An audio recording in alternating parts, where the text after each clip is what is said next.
Assalamualaikum warahmatullahi wabarakatuh. Alhamdulillahirabbil alamin wa bihi nasta'inu ala umuri dunya waddin.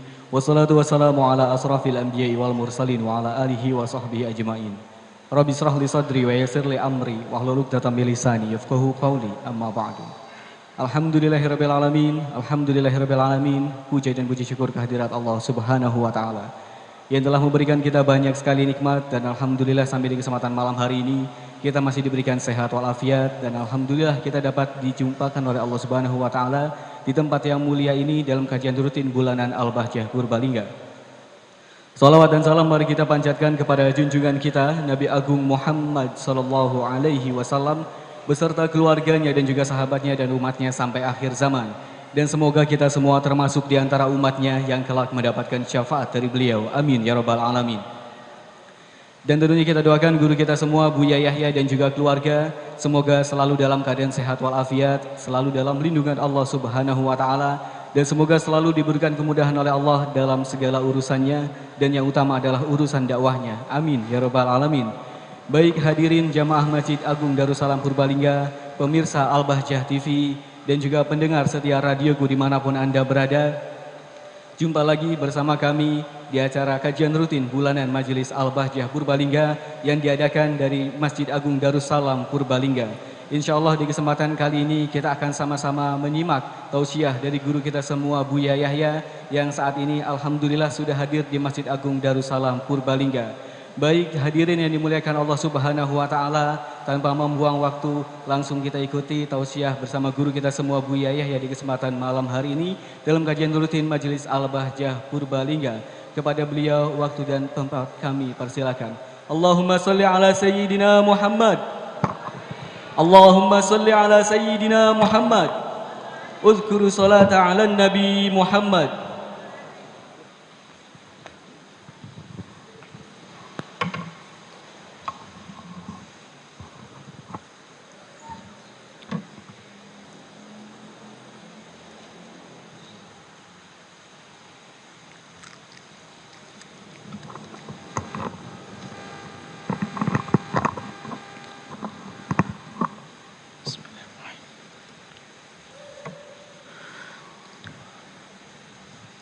Bismillahirrahmanirrahim. Assalamualaikum warahmatullahi wabarakatuh. Alhamdulillah. Nahmaduhu wa nasta'inuhu wa nastaghfiruh. Wa na'udzu billahi min syururi anfusina wa min sayyiati a'malina. Man yahdihillahu fala mudilla lahu ومن يضلل فلا هادي له وأشهد أن لا إله إلا الله وحده لا شريك له وأشهد أن سيدنا محمدا عبده ورسوله اللهم صل وسلم على حبيبنا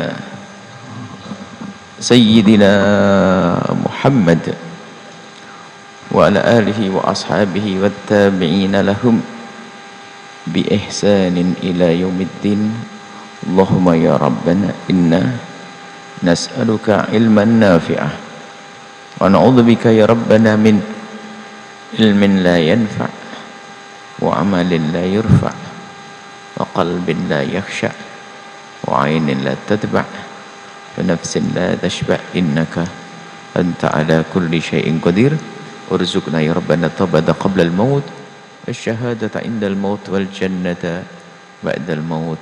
Amma ba'd. Yang sangat kami cintai, kami muliakan para perindu ridha Allah, para pecinta baginda Nabi Muhammad sallallahu alaihi wasallam. Ada hal yang kadang tidak disadari, akan tetapi yang demikian itu sangat membahayakan.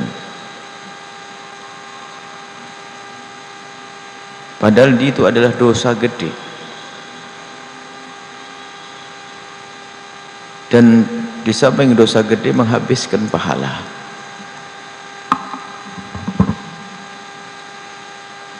Kalau ada orang mabuk-mabukan atau minuman keras, berjudi, tampak dia sebagai satu maksiat zahir, bisa saja mudah digerebek. Akan tapi ada satu dosa yang kadang kita tidak sadari, padahal itu dosa gede banget, cuman nggak ada yang gerebek, sehingga tobatnya juga susah, dan berbuat dosanya gampang banget, yaitu dosa menggunjing, ngomongin orang lain, yang kalau orang itu mendengar pasti dia nggak senang, ngomongin kejelekan orang. Allah, ini namanya menggunjing, dosa besar. Al-ghibah, wala yaghtab ba'dukum ba'dha. Al-ghibah, dzikruka akhaka bima yakrahuhu. Jadi kalau kita menceritakan tentang orang yang kalau dia mendengar dia akan marah, lalu sahabat Nabi bertanya, ya Rasulullah, kalau bang dia itu benar melakukan seperti itu, kalau kita omongin bagaimana? Ya itu yang namanya gunjing. Kalau dia tidak melakukan lalu kita omongin, kita ngomongin, berarti adalah buhtan, faqad bahatta.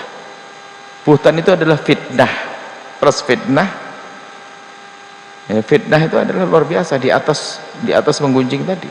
Bahatta fitnah, di dalam fitnahnya ada gunjingan. Sebab kalau fitnah itu adalah lebih dari menggunjing. Karena apa? Di dalam fitnah itu sendiri bikin orang lain marah.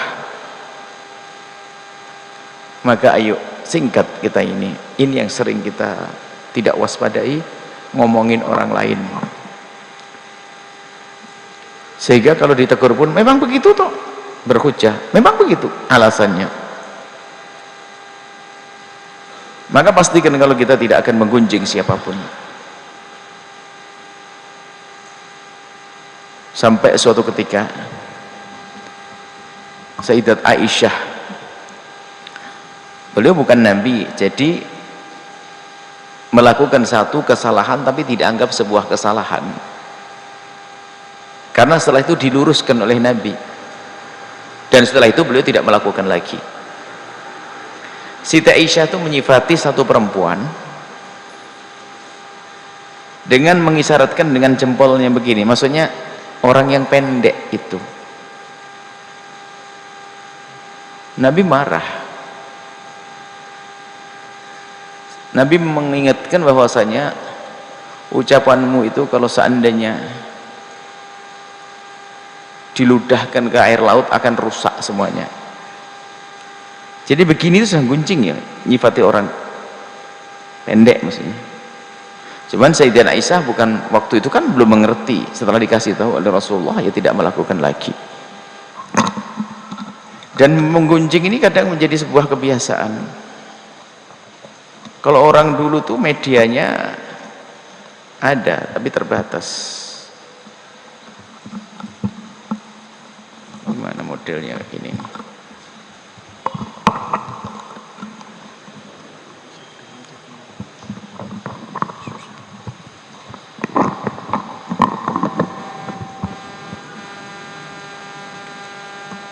Masya Allah. Kalau dulu itu gunjing itu begini, sekarang gunjing begini. Dulu ibu-ibu gunjing nih nyari kutu gini, sekarang gini. Masya Allah. Ibu-ibu dulu mah jadi sambil cari kutu tuh ngobrolin tetangga sambil cibar-cibir mulutnya, dan itu tidak sadar kalau itu dosa gede.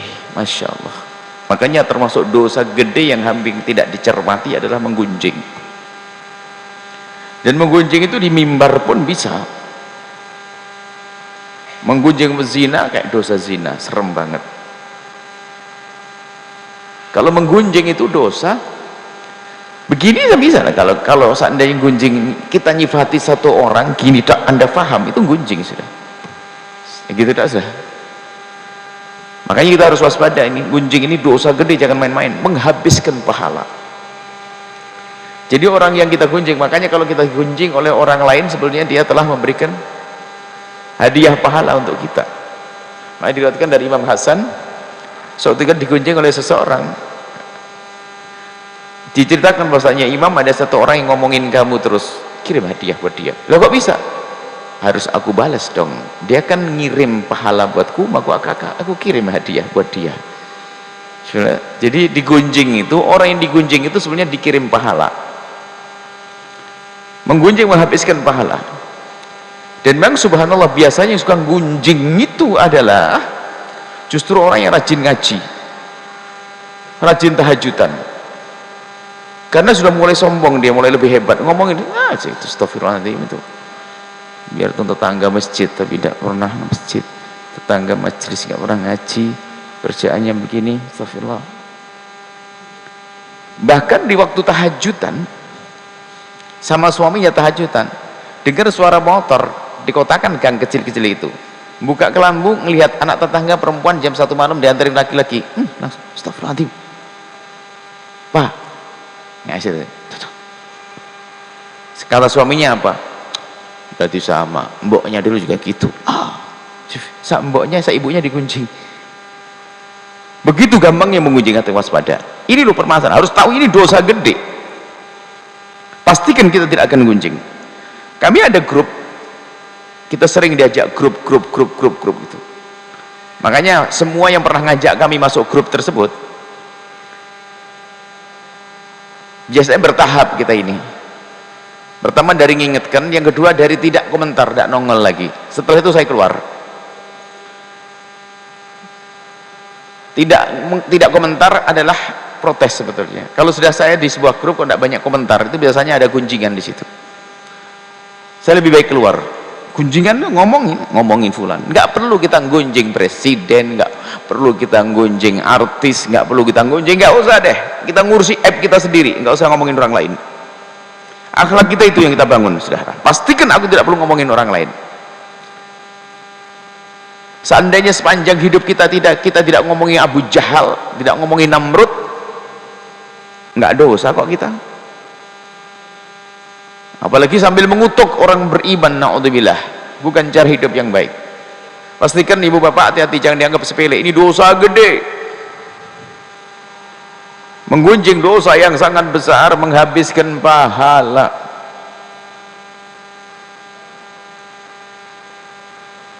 Coba digambarkan seperti makan daging saudaranya yang busuk, makan daging saudaranya yang lagi busuk.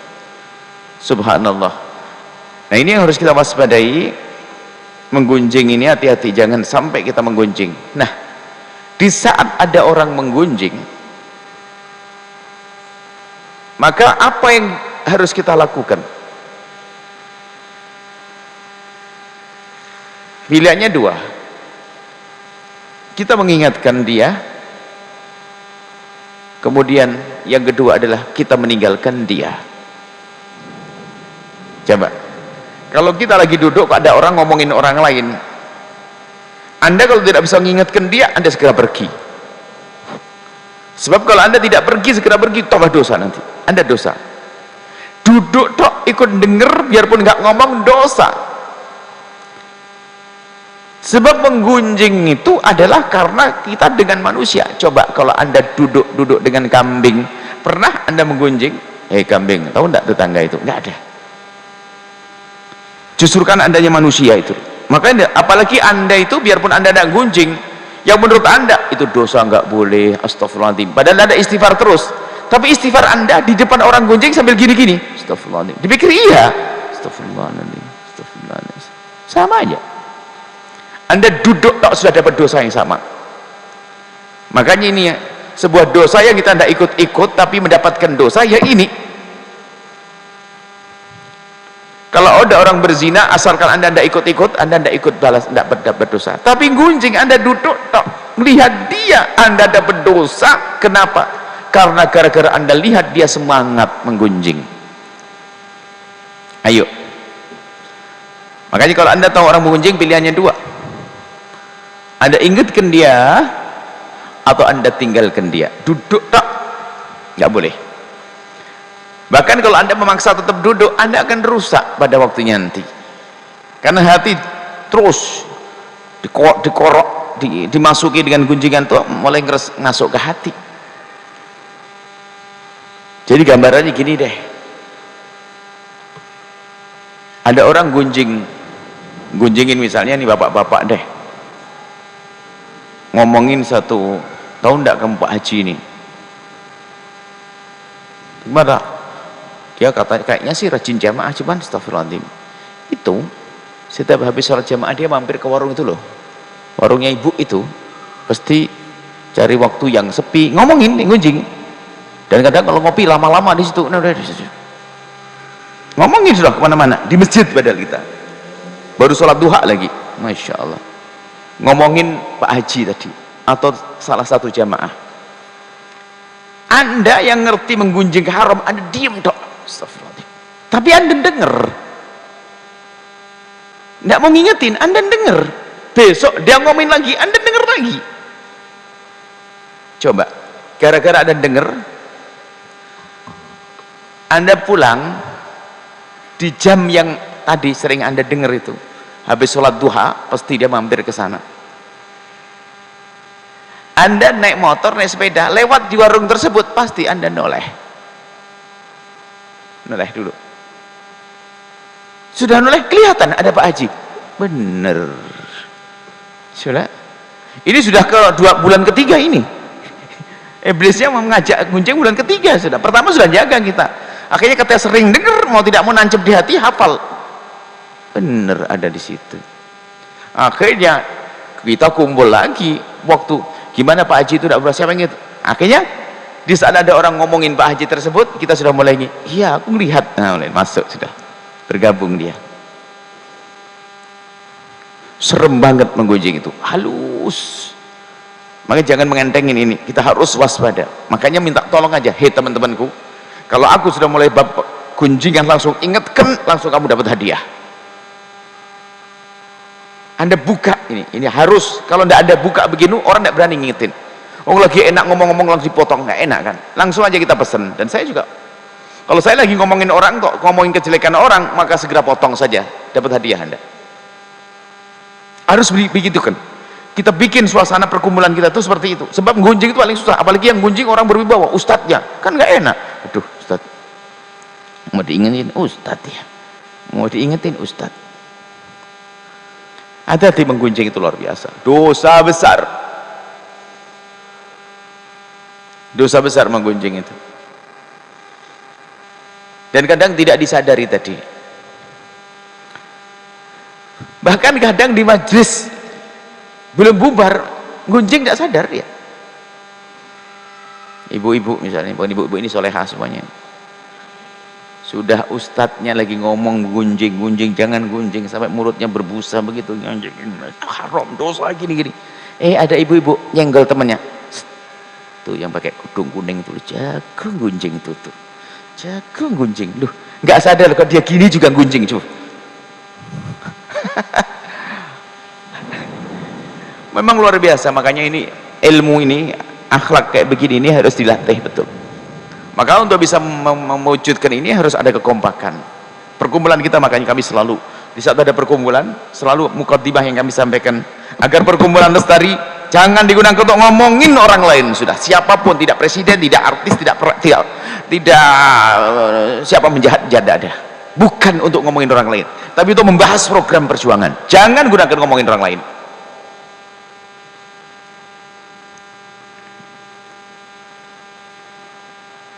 Apalagi masalah perpolitikan, kan ingat 01, 02 apa istilahnya, kadrun sama siapa, kadrun sama siapa biasanya, cebong, kadrun sama cebong, innalillah, masya Allah. Yang di atas sudah nggak ada masa, sudah akur, di bawahnya masih ada kadrun sama cebong tuh.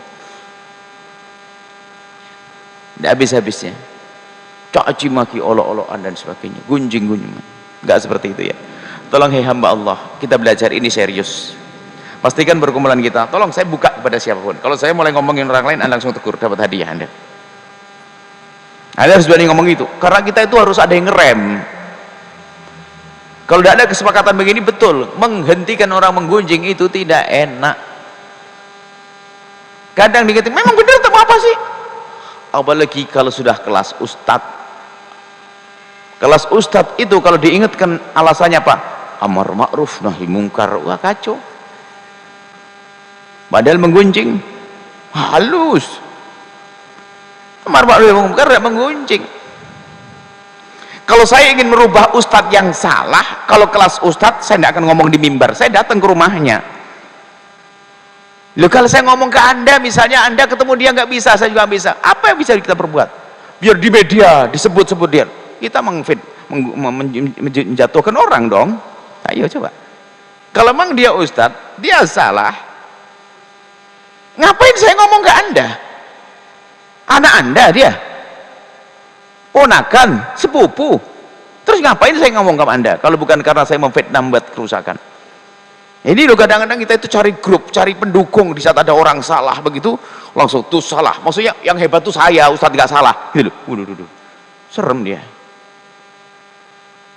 nggak berlaku gunjingan. Saya tidak tertarik orang menggunjing. Bahkan banyak orang saya tinggalkan hanya karena sering menggunjing. Ada persahabatan yang tadi ngomong, jangan ngomong orang lain deh, saya itu amal saya sedikit, kalau kamu ngajak ngomong itu habis amal saya nanti. Ini serius, harus kita sadari mana ini. Di rumah kita jangan ngomongin. Jangan gunjing siapapun, hei hamba Allah. Dan kalau kita kembalikan kepada pelajaran yang lalu, sebab orang menggunjing itu adalah kotornya hati, karena kita ada benci, nggak ada cinta. Sudah, kalau ada cinta nggak akan menggunjing, nutupi terus yang, ya kan, karena sudah ada cinta. Ini ada hubungannya dengan penyakit hati yang kita sebutkan pada pertemuan yang lalu. Akan tapi sambil kita membenahi hati kita agar kita tidak dendam, tidak benci, tidak dengki kepada orang lain, maka pastikan kita tidak pernah ngomongin siapapun. Sudah satu ilmu saja kalau kita pakai malam ini, kita amalkan malam ini, sudah beres. Luar biasa. Itu penghabis pahala. Gunjing macam-macam kisahnya. Gunjing itu bisa di mana saja dan bermacam-macam cara, tidak harus dengan lesan, dengan gerakan. Dan ingat gini loh ya, kalau sudah 4 orang ini jago gunjing di kantor, anggap kantor ini 6 orang, kerjanya gunjing habis, gunjing orang luar. Astagfirullah, tahu enggak kamu ini? Wah, karena kebiasaan gunjing orang lain, lihat. Tahu di antara 6 orang yang lagi ngobrol nih, salah satu ke toilet. Ke toilet dulu. Itu pas ke toilet langsung ada tahu enggak nah. Itu sudah digunjing juga. Baru keluar digunjing ini. Allah, memang ini luar biasa. Maka Nabi mengancam ini kayak dosa gede ini, tapi dosa gede yang hampir tidak pernah diperhatikan. Padahal tidak kalah dosanya daripada minuman keras, judi, nggak kalah gedenya. Cuman tidak pernah kita perhatikan. Dan inilah mainannya setan di sini. Mainan setan ini kita tidak sadar, menggunjing. Maka dari itu ayo kita waspada. Ingat, pastikan dalam perkumpulan kita tidak boleh ngomongin kejelekan orang. Tidak boleh ngomongin kejelekan orang. Subhanallah, kayak Imam Ahmad ibn Hanbal. Imam Ahmad ibn Hanbal ngelihat ustadz. Yang ustadz itu mungkin kalau secara sanad ilmu itu muridnya. Sanad ilmu adalah kayak muridnya. Rupanya Ustadz Imam Ahmad bin Hanbal lagi berjalan begitu, ngelihat Ustadz ini lagi menyampaikan pengajian. Dalam keadaan jamaah kena matahari, kena terik matahari, pas Ustadznya itu tidak kena terik matahari.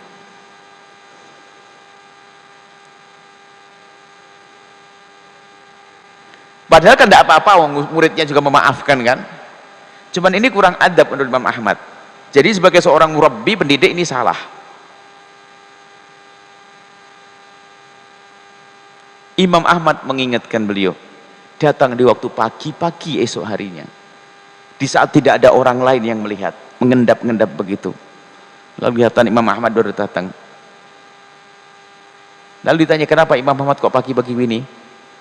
Kok sampai ngerepotkan diri, nyibukkan dirimu sampai pagi-pagi datang ke sini?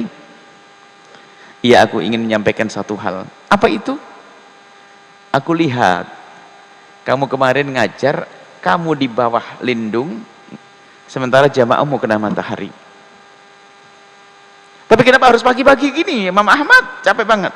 Aku tidak ingin mengingatkan kamu, ada orang yang melihatku.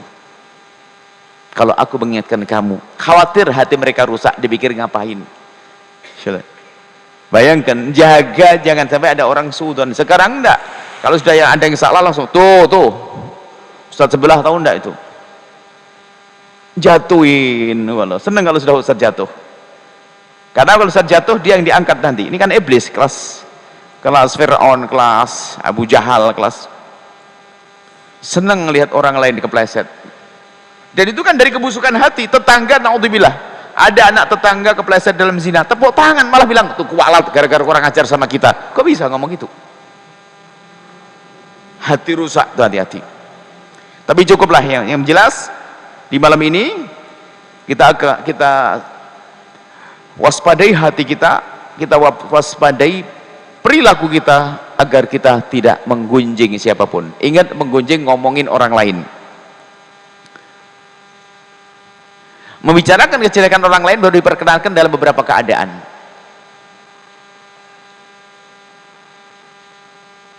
Beberapa keadaan.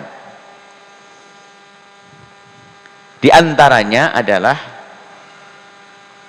jika kita ditanya tentang seseorang yang akan dinikahi. Tapi nggak boleh royal. Ada seorang laki-laki tanya kepada Buya, dan saya tahu tentang seorang perempuan. Buya, bagaimana perempuan itu Buya? Baik, terus kenapa? Maksudmu dari sisi baik gimana Buya? Ya baik. Dari sisi apa? Sisi akhlaknya Buya. Akhlaknya, akhlak apa? Dengan ibunya atau dengan ininya? Dengan ibunya. Kita harus jujur, dengan ibunya dia sedikit bermasalah. Itu tak, jangan ditambah dengan ibunya utama. Dia tanyanya dengan ibunya saja, atau yang tambah dengan ibunya sering keluar malam, sering nggak boleh kita ceritain. Jadi ngasih taunya pun satu-satu. Atau kalau memang kita tidak setuju dan memang dia jelek di mata kita, laki-laki ini baik, cukup dengan kalimat lebih baik kayaknya cocokmu dengan yang lainnya. Nggak usah disebut kejelekannya. Astagfirullah, tahu enggak itu kamu? Dia begini.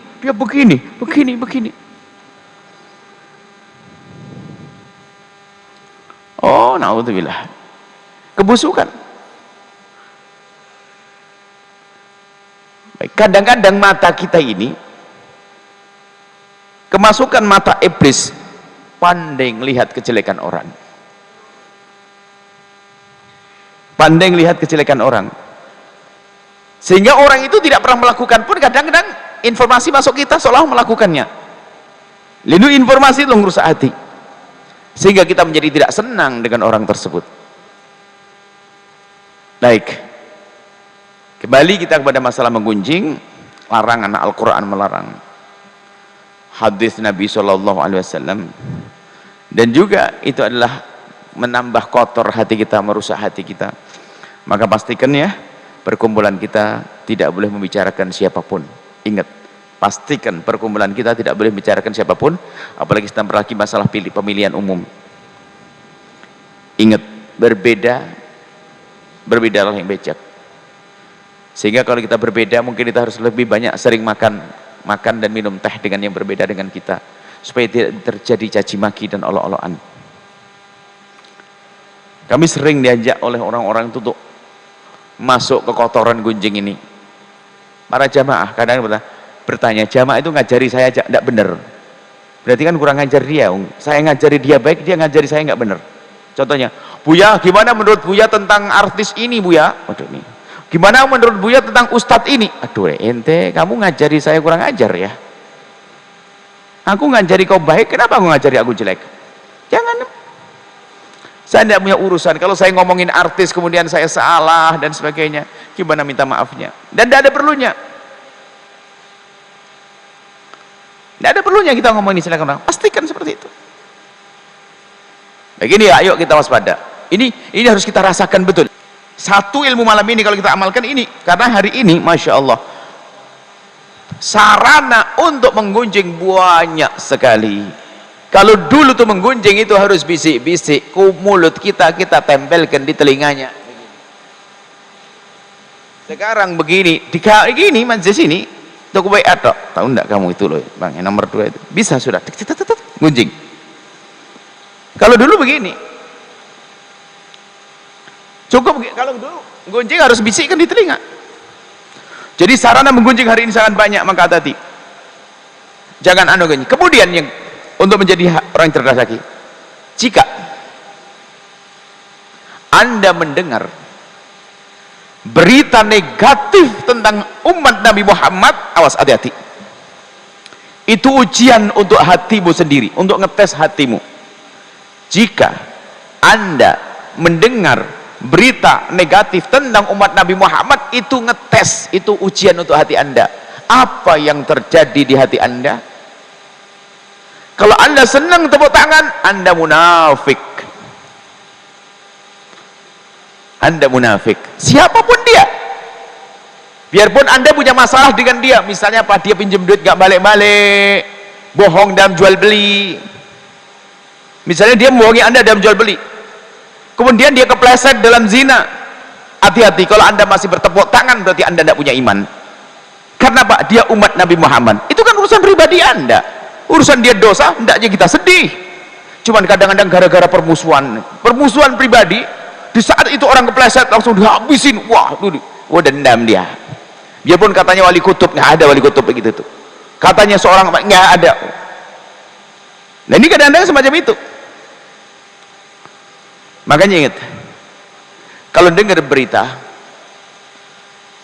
yang negatif tentang umat Nabi Muhammad, Anda perlu bertanya hati Anda itu seperti apa? Sedih atau tidak? Terenyuh atau tidak? Kalau Anda biasa saja, takut hati Anda yang keropos. Sampai dikatakan seorang Imam Muhammad Al-Baqir, beliau itu mendengar berita bahwa, ya Imam, tetangga sebelah ada yang berzina, ya Imam. Zina tetangga sebelah. Tiba-tiba Imam Muhammad nangis terseduh-seduh. Lalu pada jamaah yang memberitahu itu bertanya, ya Imam, kenapa engkau menangis seperti itu? Apakah dia saudaramu, keponakanmu, anakmu atau adikmu? Bukan. Dia tidak ada hubungan kerabat dengan aku. Tapi yang aku tahu bahwasanya kampung sebelah itu semuanya orang Islam. Berarti yang berzina adalah umat Nabi Muhammad sallallahu alaihi wasallam. Lah itulah. Kita itu perlu ngetes hati, bukan action. Astagfirullahaladzim, masa orang yang gini melakukan zina? Innalillah. Ustaz, ini sudah marah, dendam dia. Mestinya sedih, apalagi dia mewakili misalnya orang baik, kok melakukan, ada berita buruk, maka harus ada di hati kita kesedihan. Ini nguji keimanan kita. Kalau ternyata hati kita belum sedih, jangan-jangan iman kita yang kropos. La yu'minu ahadukum hatta yuhibba li akhihi ma yuhibbu li nafsihi. Tidak sempurna iman salah satu dari kalian kecuali sudah mencintai untuk saudaranya seperti mencintai untuk dirinya sendiri. Makanya kalau belum sedih, maka itu munafik. Pastikan. Adapun setelah itu masalah kita mengingatkan dia amar ma'ruf nahi munkar, itu babnya yang kedua, bab lain. Yang jelas apa pertama kali Anda mendengar. Jadi hati kita sering mati. Sudahlah, bukan urusan aib, contoh aja urusan musibah yang menimpa saudara, urusan zahir. Sekarang gini loh ya. Kalau ada tetangga kita, naudzubillah, semoga dijaga oleh Allah, tetangga kita ketabrak mobil, kakinya patah, kepalanya retak, terus Anda ngekek ketawa, ketawa-ketawa, apa kata tetangga yang lainnya? Anda ini kurang ajar. Iya kan? Ada orang kecelakaan kok Anda ketawa-ketawa, ini gimana sih? Nggak sedih, nggak punya perasaan. Wah, dihujat Anda oleh orang satu kampung. Sementara kalau orang melakukan dosa, itu lebih daripada kepalanya retak, dia masuk neraka dia. masa kita masih bisa tertawa? Itu kan aneh. Berarti apa yang ada di hati kita? Hati kropos. Kita perlu ilmu ini loh, ini yang kita perlukan, ilmu ini. Biarpun katanya banyak ibadah, belajar ilmu zikir, belajar ilmu sholat, kerjaan yang menggunjing, menghabiskan pahala itu semuanya.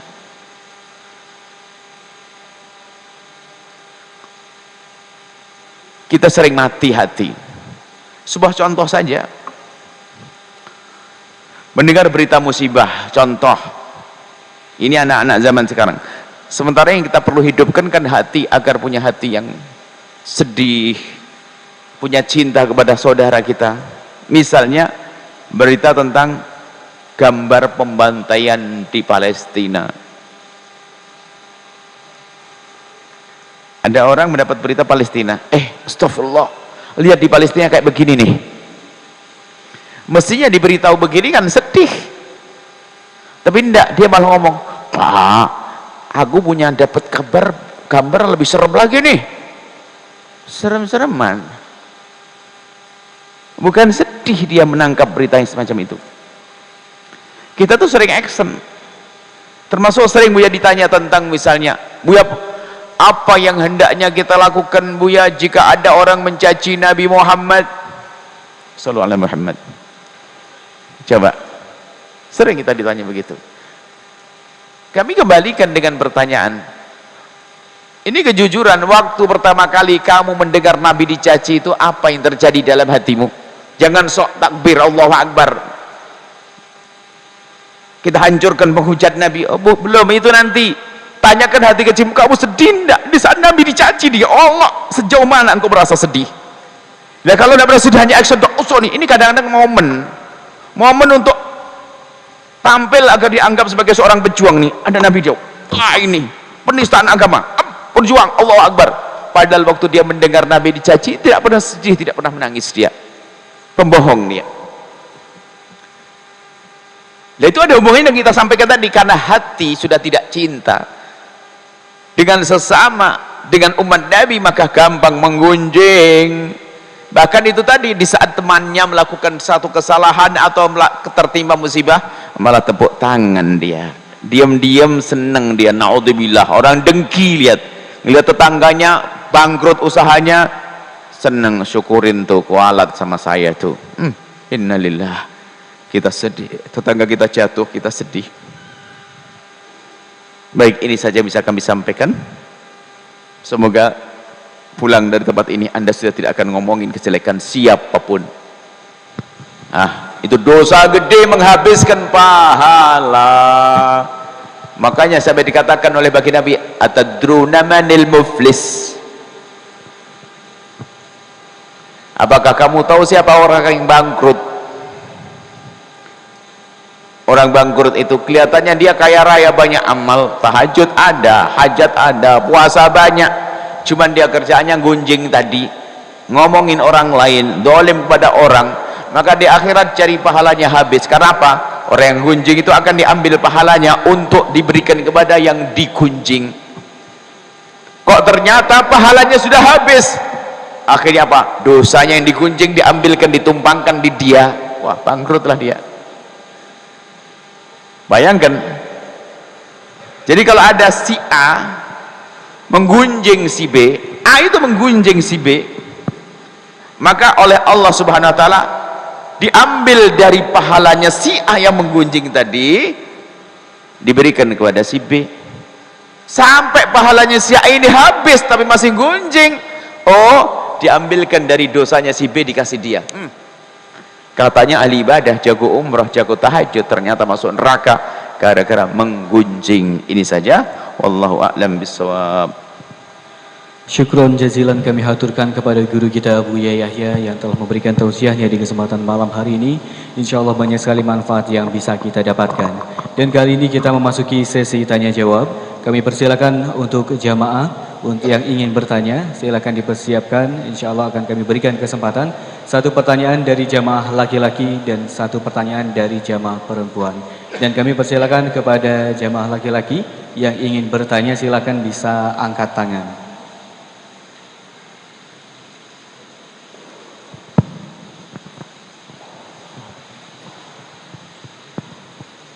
Baik, silakan berdiri Bapak. Assalamualaikum warahmatullahi wabarakatuh. Allahumma sholli ala sayyidina Muhammad wa ala ali sayyidina Muhammad. Pertanyaan tapi bukan tema dari ini. Bu Yahya, ini sangat saya sering nunggu-nunggu pertanyaan ini. Pernah ada suatu imam masjid, justru itu adalah orang yang pernah diberi amanah untuk membangun masjid, untuk dikasih wakaf dan dibangun. Tapi setelah dibangun lama-lama kemudian orang itu diusir dari masjid itu. Siapa yang ngusir? Dari kerabat anak-anaknya yang pernah memberi wakaf. Yang ngusir yang memberi wakaf? Bukan, cucu. Cucu yang memberi wakaf? Nah, orang yang pernah yang diusir itu apakah masih boleh sholat di masjid itu atau tidak? Pertanyaan. Yang diusir? Iya. Terima kasih. Assalamualaikum warahmatullahi wabarakatuh. Baik. Diusir itu ada sebetulnya yang perlu lebih penting untuk ditanyakan, bahwasanya kenapa harus diusir? Apakah dia melakukan pelanggaran syariat atau apa? Kan perlu tahu itu. Atau memang karena dia tidak menghidupkan masjid. Pengurus masjid adzannya telat. Katanya jadi pengimam masjid, jamaahnya asarnya jam 5. Isya sampai makmum nunggu-nunggu gak komat-komat. Sampai bosen. Nah kalau begitu ya memang maksudnya diusir bukan suruh pergi dari masjid, agar tidak ngurusi lagi karena dia pemalas. Mungkin itu mungkin.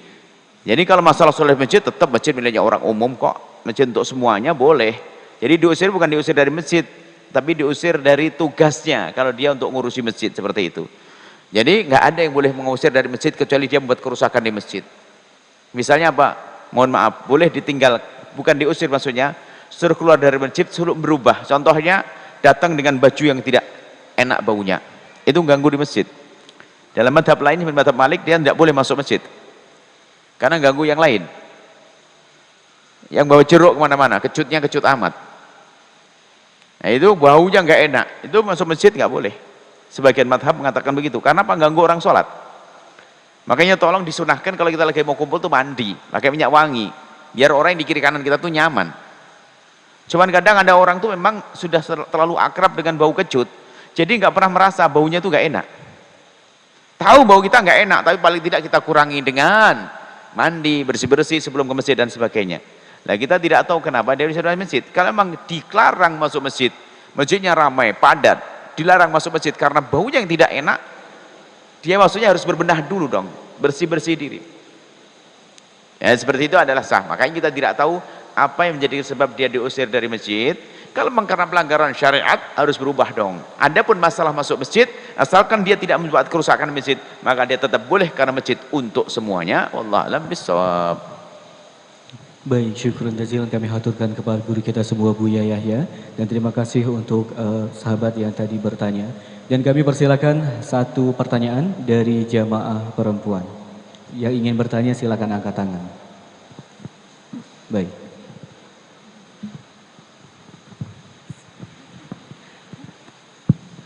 Bismillahirrahmanirrahim. Assalamualaikum warahmatullahi wabarakatuh. Assalamualaikum warahmatullahi wabarakatuh. Allahumma sholli ala Sayyidina Muhammad wa ala ali Sayyidina Muhammad. Terima kasih waktunya saya sampaikan kepada Buya. Mudah-mudahan Buya selalu diberi kesehatan oleh Allah Subhanahu wa Ta'ala. Buya, kebetulan saya saat ini sedang diamanahi untuk mengurus orang tua. Gimana? Mengurus orang tua. ngurus orang tua. Nggih, kebetulan orang tua saya itu telah diamputasi kedua kakinya. Diamputasi? Nggih. Dua kakinya? Dua kakinya sudah diamputasi.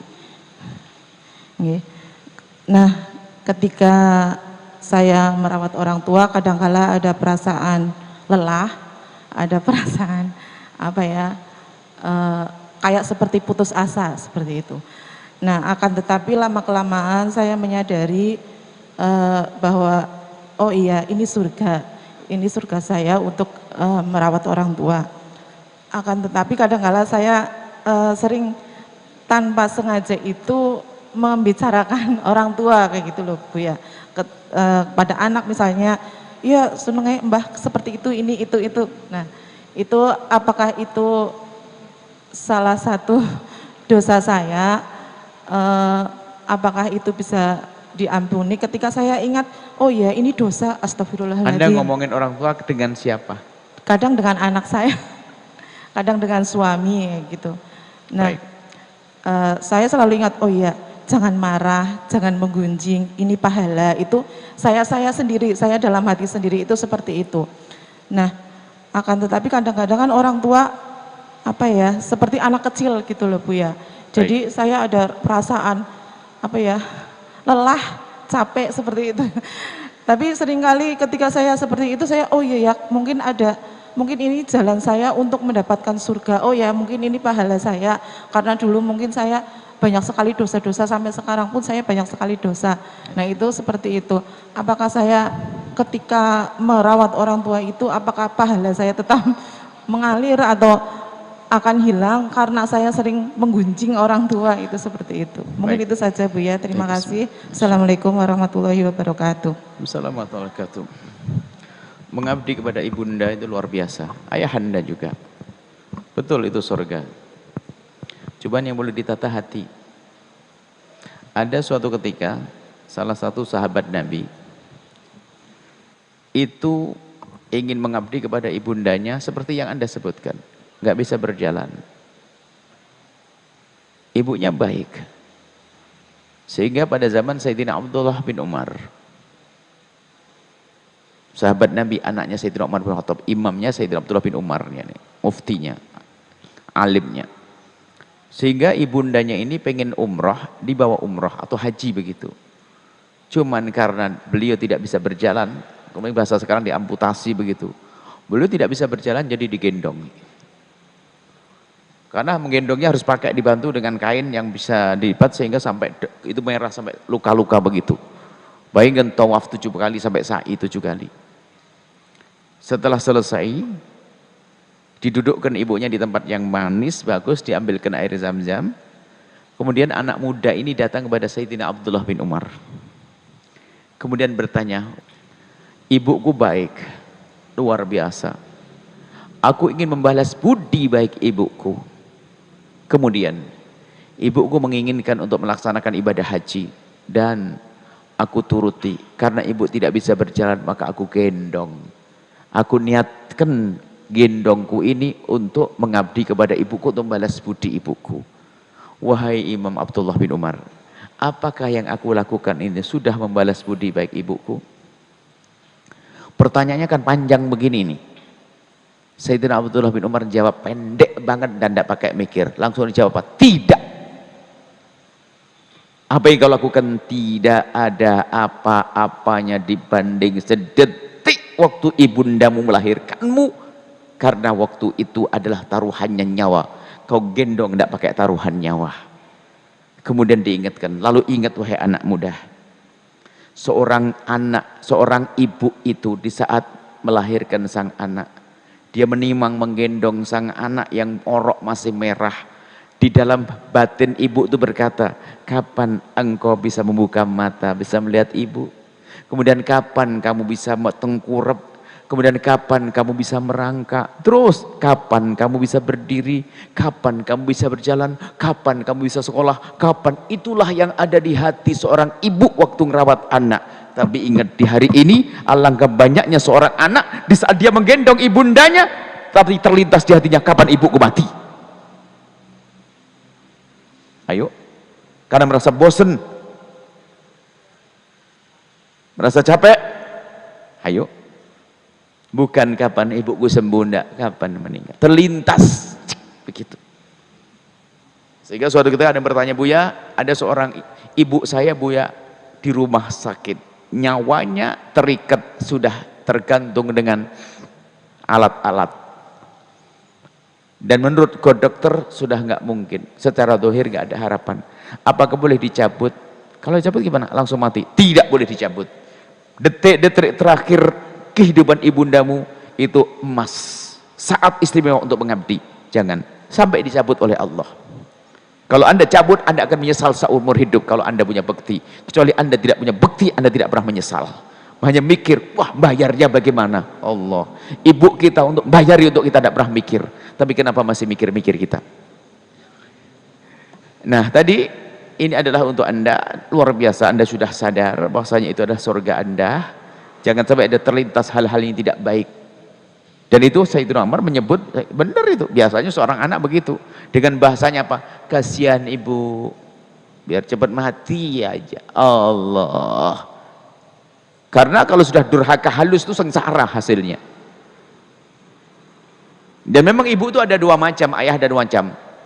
Tapi nasib baik tetap orang beruntung. Ada orang tua yang baik, ada orang tua yang tidak baik. Tapi kalau sudah anak beruntung, biarpun orang tuanya nggak baik secara zahir, secara batin, tetap sang anak bisa baik. Tapi begitu sebaliknya, dasar anak sengsara, biarpun bapak ibunya baik, dia tetap kurang ajar. Nasib buruk tuh anak. Tapi sebaliknya, ada ibunya nggak baik, tapi anak baik. Sampai dikatakan, kalau seorang anak serius mengabdi kepada bapak ibunya, serius mengabdi, tulus, maka ketahuilah Allah akan beri kebaikan biarpun orang kafir. Orang kafir, bayangkan, tidak beriman kepada Allah, tapi kalau dia baik dengan bapak ibunya, Allah akan balas dengan kebaikan. Cuma kalau untuk orang kafir hanya kebaikan di dunia, mungkin bisnisnya sukses, apa ini, tapi di akhirat nggak ada. Hati-hati pokoknya orang tua hati-hati, jangan sampai ada lintasan keselan. Saat merepotkan orang tua kita, ketahuilah beliau tidak pernah buang air kencing di pangkuan kita, tapi kita dulu sering kencingin ibunda kita.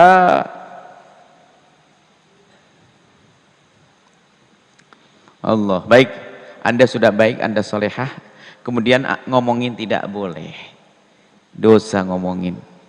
Kalau membicarakan, tapi untuk diselesaikan, misalnya mbahmu tunduk begini, yuk kita selesaikan bareng-bareng, iya. Tapi kalau mbahmu tuh cerewet, mbahmu gini, tidak boleh itu. Adapun kalau dia kembali kepada anak-anak, ya kan begitu disebutkan, orang itu kalau ketua kembali lagi pada seperti anak-anak, cara berpikirnya lambat, kemudian jalan pun juga jadi lambat kayak anak-anak. Maka itu harus kita tambah kualitas kasih sayang kita. Ingat wahai anak, ibumu, kebahagiaanmu adalah dalam pengabdian kepada ibundamu. Tadi termasuk gunjing, ngomongin kalau beliau dengar nggak senang berarti gunjing. Jangan ngomongin yang enggak. Apalagi kepada cucu, nanti cucunya, giliran cucunya nanti kepada ibunya nggak baik juga. Karena apa? Dulu mbah diomongin sama ibu. Sampai ada suatu ketika seorang anak kecil ini diajari oleh ibunya, kamu buat khayalan nak, buat rumah-rumahan nanti masa depanmu gimana? Rupanya sang anak buat rumah, ada rumah, buat rumah ini kamar saya dengan keluarga saya, ini ada kamar kecil itu siapa sayang? Untuk papa nanti kalau sudah tua. Kok begitu? Kan sekarang papa kan buatin nenek kamarnya sempit di pojok sana. Sudah direncanakan, mana dibuatin nih kamar kecil juga di samping. Masya Allah. Jadi dibalas nanti kalau kita durhaka sama orang tua, hati-hati ya. Semoga Allah mudahkan kita untuk berbakti pada orang tua. Satu lagi dan selesai. Biar 3 pertanyaan kita tutup. Ayo yang muda, bismillah. Bismillahirrahmanirrahim. Assalamualaikum warahmatullahi wabarakatuh. Assalamualaikum warahmatullahi wabarakatuh. Allahumma sholli ala sayyidina Muhammad wa ala ali sayyidina Muhammad. Perkenalkan, nama saya Triyono dari Kanding, Somagede. Pertanyaannya di luar tema, mohon maaf ini. Pertanyaannya, misal seorang karyawan yang bekerja di toko dan toko tersebut menyediakan layanan jasa ATM, di mana setiap transaksi akan dipungut biaya. Contohnya jika kita ambil uang 100.000 maka adminnya 2.000, dan jika kita transfer 100.000 maka adminnya 3.000. Apakah hal tersebut termasuk riba? Sebentar, ATM kok pakai 2.000 gimana? Kan kita langsung ambil sendiri. Itu ya lewat briling itu. ATM ini lewat ATM ini briling nggak bisa, orangnya itu nggak bisa transaksi sendiri pakai karyawan kayak gitu. Nggak bisa ngambil sendiri. Iya. Jadi lewat karyawan. Iya. Oh gitu. Jadi nah itu bisa pakai jasa. Artinya apa? Saya bukain, saya ngambilin dong. Jadi pakai, kalau saya bukain kamu ngasih, itu namanya jasa, bukan riba asalkan akadnya jelas. Jadi karena kamu pakai jasa, kan Anda menjual jasa. Saya tidak tahu kalau betul prosesnya Anda yang alatnya di Anda yang jaga dan sebagainya, Anda yang bukain, ya pakai jasa dong. Harus ada akadnya. Cuman kalau jasa itu bukan gitu prosentasinya, gede kecil sama, gitu loh. Kalau begitu ya urusannya, misalnya kan cuma klik gitu, klik gitu kan sama aja. 1 juta juga sama ngeluarinnya, nah gitu. Jadi kalau harus jasa harus dirapikan, kalau memang betul jadikan itu akadnya jasa. Berarti dia mengambil uang melalui Anda, duitnya dia. Mengambil Anda yang membukakan, berarti kan jasa Anda. Lalu dia memberi kepada Anda seperti itu. Kalau gambarnya seperti itu adalah jasa. Akan tetapi jika permasalahannya adalah uang, jadi ada orang mengirimkan kepada dia lewat Anda.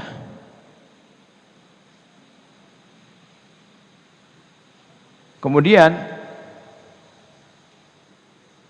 bukan mengirim kepada Anda. Jadi kalau yang menjadi riba itu adalah jika dia memberikan uang kepada Anda itu adalah akadnya adalah memang peminjaman kepada Anda. Kemudian di saat dia menarik kembali, maka dia mengambil uang, makanya gambarannya riba itu adalah saya meminjamkan uang kepada Anda, kemudian di saat mengembalikan harus Anda kasih tambah. Itu riba. Kalau ini kan kebalikannya, artinya yang punya uang, yang memberikan uang kepada Anda adalah malah dikurangi. Baik, ini perlu dijelaskan tentang prosesnya dulu. Kalau secara zahir adalah karena itu adalah Anda ada jasanya, uang-uang dia di ATM tertentu, di ATM syar'i masjid apa misalnya, cuman ngambilnya nggak ada, harus lewat Anda, maka Anda bisa saja, saya keluar tenaga loh ya, ini saya gini, saya kasih dong 2.000, 3.000, sah-sah aja asalkan ada akadnya. Jadi akad jasa semacam itu. Jadi jasa jelas. Kali ini perlu dikembalikan, dicek lagi prosesnya kayak apa, proses sistem perbankan itu kan ada, alurnya seperti apa perlu dijelaskan lagi. Tapi secara zahir, kalau memang Anda mengeluarkan tenaga untuk itu, maka adalah sah itu sebagai jasa bagi Anda yang telah mengeluarkan uang. Bukan uang 100.000 lalu ditukar menjadi 90.000, enggak. 100.000 tetap, cuman Anda diberi. Karena ada jasanya. Jadi kemudian lebih aman lagi dalam hal-hal yang semacam itu. Nah ini, termasuk tukar uang, ini mau mengingatkan, paling enak Anda serahkan duit seutuhnya, baru Anda minta, paling rendah Anda jatuh dari pengemis nanti. Jadi ini Bu, duit Anda 500.000 utuh, bagi dong buat saya, itu baru sah.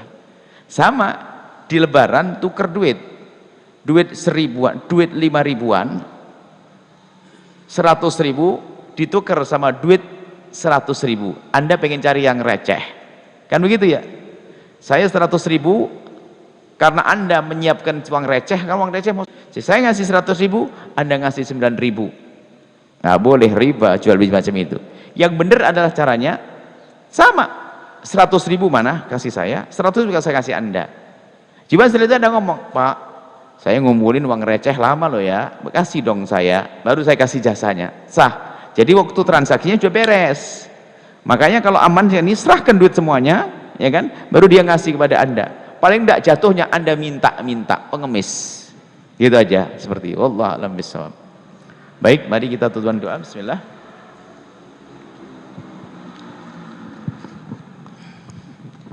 Infak alat penunjang media Purbalingga, alat seperti kamera, laptop, kita ingin juga di Purbalingga berkembang juga medianya, karena media ini untuk menyebarkan dakwah lebih luas. Bisa diantarkan radioku Purbalingga, Jalan MT Haryono, Karang Sentul, Padamara, Purbalingga. Hubungi nomor telepon 0811 2611 896. Kita perlu alat-alat media. Ada laptop, ada kamera begini nih. Itu perlu untuk bisa menjadi sebuah untuk dakwah. Untuk dakwah. Dakwah itu luar biasa. Dakwah dengan media itu kita tidur pun media berjalan untuk berdakwah. Televisi misalnya, saya sudah ngorok, televisinya ceramah, saya dapat pahala. Saya ngorok, radionya masih ngaji, saya dapat pahala. Seperti itu. Kemudian juga ada kenceleng. Kenceleng itu adalah tabungan buat anak-anak. Ibunya nggak usah pakai kenceleng, kalau ibunya uang tunai yang gede-gede gitu ya. Jadi anak kita latih di rumah kita, agar mereka itu sambung dengan pondok. Kalau seandainya jasadnya belum bisa mondok, tapi hatinya sudah sambung, maka ambil kenceleng. Kenceleng itu kayak celengan kecil. Kemudian ajari anak Anda, sayang, setiap hari kamu harus bisa nyisihkan dari uang sakumu untuk Allah dan Rasulnya. Untuk pondok, diam-diam tertanam di hatinya cinta pesantren. Biarpun seandainya dia nggak sempat pondok, tapi hatinya di pondok.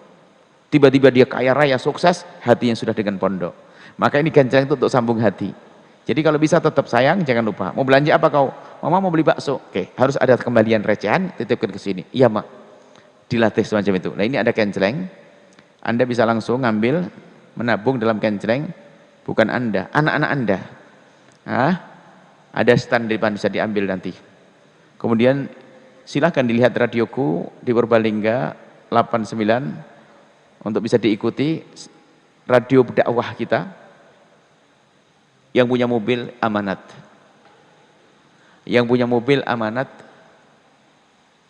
stasiun radio di mobilnya sudah radioku. Kalau enggak, wah Anda ini main-main kayaknya. Sudah ada radio dakwah kok masih radio yang ngaco begitu tuh. Anda ini mau apa? Kan gitu ya. Jadi pastikan mobil Anda sudah di-save. Berapa ini?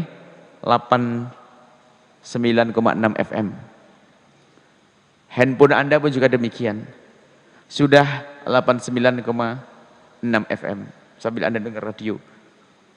Kemudian di rumah Anda kalau punya televisi, hendaknya harus berubah menjadi Al-Bahjah TV. Karena Al-Bahjah TV seperti saat ini, mereka mengikuti, banyak ribuan orang mengikuti pengajian semacam ini. Selain daripada Anda telah banyak mengikuti kajian ini. Baik, ini saja. Semoga Allah mudahkan kita dalam berjuang dan berdakwah. Bismillah. Ingat, amalkan ilmu yang kita dapat malam ini. Jangan bicarakan kejelekan siapapun. Ya. Kemudian, ada yang kurang. Kalau saya terlanjur ngomongin orang, gimana tobatnya? Saya kasih penutup. Tobatnya jelas, kamu jangan ngomongin lagi, itu jelas. Tapi sudah terlanjur dosa. Dua hal. Pertama, kata Nabi ngajari, istighfarlah engkau untukmu dan untuk dia. Allahumma firli walah. Ya Allah, ampuni aku dan ampuni dia. Ampuni aku dan ampuni dia. Istighfar untuk aku dan dia. Yang pertama.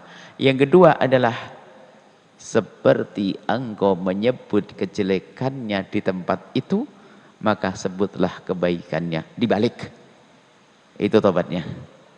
Maka setelah itu selesai, insya Allah Allah ampuni, Allah angkat derajat semuanya. Bismillahirrahmanirrahim. Alhamdulillahirrahmanirrahim. Allahumma sholli ala habibina sayyidina Muhammad. Allahumma ya Allah ya Rahman Rahim, pandang kami dengan kasih sayang dan cinta darimu ya Allah. Berikan kepada kami segala kebaikan di dunia dan di akhirat. Ya Allah wahai dan yang maha kasih, wujudkan keindahan dalam rumah tangga kami, suami istri yang saling mencintai karenamu ya Allah. Suami istri yang saling mencintai karenamu ya Allah. Suami istri yang saling mencintai karenamu ya Allah. Dengan anak yang soleh solehah yang dibanggakan oleh kekasihmu Nabi Muhammad. Kami mohon ya Allah, jaga lisan kami, jauhkan lisan kami dari menggunjing, jauhkan lisan kami dari membicarakan kejelekan siapapun ya Allah. Dan kami mohon siapapun yang pernah kami gunjing, siapapun yang pernah kami gunjing, angkat derajat mereka, ampuni mereka, muliakan mereka ya Allah. Dan kami mohon ya Allah, jadikan kami hamba yang saling mencintai karenamu ya Allah, tanpa benci di antara kami, tanpa dendam, yang ada hanya cinta dan cinta. Maka kami mohon, jika ada orang berbuat salah kepada kami, menyakiti kami, zalim pada kami, aniaya kepada kami, fitnah kami, menggunjing kami mohon ampuni mereka, jangan hukum mereka, karena mereka umat kekasihmu Nabi Muhammad. Ya Allah, berkailah masjid ini, berkailah yang berjuang di dalamnya ya Allah. Berikan keistiqomahan ya Allah, berikan keikhlasan ya Allah. Dan kami mohon ya Allah, berikan kepada kami hambamu yang tulus dan ikhlas, ahli surgamu yang bisa berjuang bersama kami. Dan kami mohon jadikan kami bersama mereka, jangan tinggalkan kami ya Allah ya Rahman Rahim. Kami mohon ya Allah, yang sempit rezeki lapangkan dengan rezeki yang halal penuh berkah, yang sakit sembuhkan, yang punya hutang mudahkan kami dalam bayar hutang kami. Dan kami mohon ya Allah, panjangkan umur kami dalam ketaatan serta sehat walafiat. Dan kami mohon ampuni orang tua kami dan guru-guru kami, berikan kasih sayangmu kepada mereka, berikan kepada kami semua husnul khatimah ya Allah, husnul khatimah, mati dalam keadaan iman. Dan kami mohon ya Allah, jadikanlah ucapan kami di akhir hayat kami kelak, saat Engkau hendak mencabut nyawa kami ingin saat itu ya Allah, hati dan lidah kami mampu mengucapkan kalimat agung dan mulia, la ilaha illallah Muhammadur Rasulullah, la ilaha illallah Muhammadur Rasulullah, la ilaha illallah Muhammadur Rasulullah sallallahu alaihi wasallam. Rabbana atina fid dunya hasanah wa fil akhirati hasanah wa qina adzabannar. Wa sallallahu ala sayyidina Muhammadin wa ala alihi wasallam. Alhamdulillahirabbil alamin. Al-Fatihah. Terima kasih, mohon maaf dan mohon doa selalu, wabillahi taufiq hidayah. Assalamualaikum warahmatullahi wabarakatuh. Waalaikumsalam warahmatullahi wabarakatuh. Kami haturkan terima kasih kepada guru kita semua, Buya Yahya. Syukran jazilan atas tausiah yang diberikan kepada kami semuanya. Insya Allah dapat bermanfaat untuk kami dan menjadi berkah untuk kita semuanya. Dan kami ucapkan selamat kepada guru kita semua yang telah diberikan gelar kehormatan oleh Unisula Semarang sebagai Profesor Honoris Causa Unisula Yahya Zainul Ma'arif LCMA PhD. Dan kami ucapkan terima kasih untuk semua jemaah yang telah hadir di Masjid Agung Darussalam Purbalingga ataupun yang menyaksikan acara di malam hari ini melalui media sosial kami, melalui Radio Purbalingga, melalui Radio Network, ataupun juga melalui Al-Bahjah TV. Akhirnya saya Ibnu Ansori yang bertugas pamit undur diri. Kami ucapkan terima kasih dan mohon maaf atas segala kekurangannya. Dan mari kita tutup dengan doa kafaratul majlis. Bismillahirrahmanirrahim. Subhanakallahumma wa bihamdika asyhadu an la ilaha illa anta astaghfiruka wa atubu ilaik. Tsumma assalamualaikum warahmatullahi wabarakatuh.